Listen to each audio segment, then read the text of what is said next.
And of course, the elders usually also say, and we'll also take a goat for ourselves. Yes, in the back again. Charles Darwin said in his book, Origin of Species, that two things need to happen, otherwise evolution is just a theory.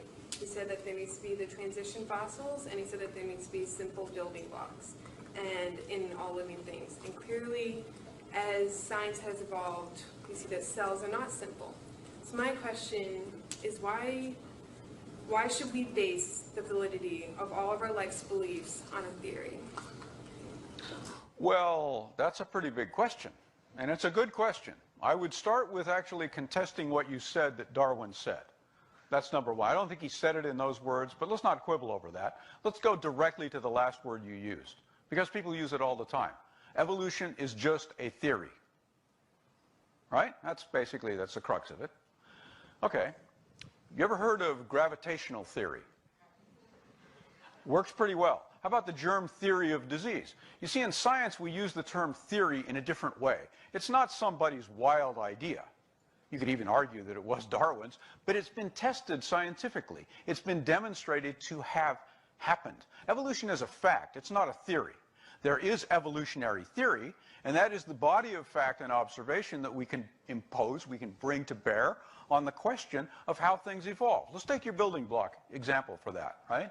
I'm not sure that Darwin said that, but I am damn sure that Darwin didn't know what DNA was. And I'm certain that he didn't know what a nucleotide is. Sarah has informed us all about nucleotides. Those, I think, are the building blocks. Right? We're getting this fantastic understanding, and let's bring this back to medicine now. Howard Hughes Medical Institute. Many of the Howard Hughes Medical Institute investigators around this country at the top universities, and believe me, they pick the very best people in the world to do this research. These people are working on those building blocks because those building blocks sit at the fundamental foundation of things like cancer. Now, if you're given a choice between an evidence and reason-based interpretation of your cancer, of those cells out of control, and, well, let's think about it and psychically go after it, what are you going to take? I'm going with the Howard Hughes Medical Institute investigator every single time.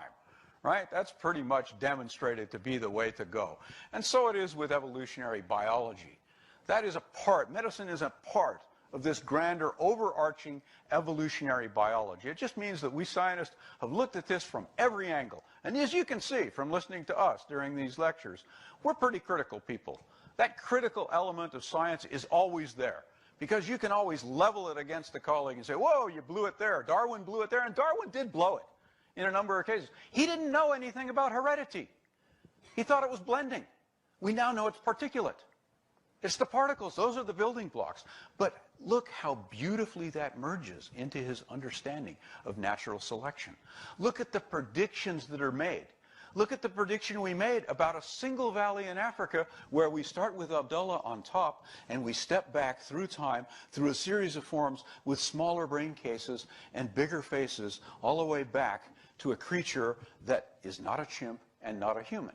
You could say that we tested the hypothesis there. And by so doing, we've demonstrated that evolutionary theory applies well, in this case, much as it does in the biomedical basis of cancer. Another question in the back again.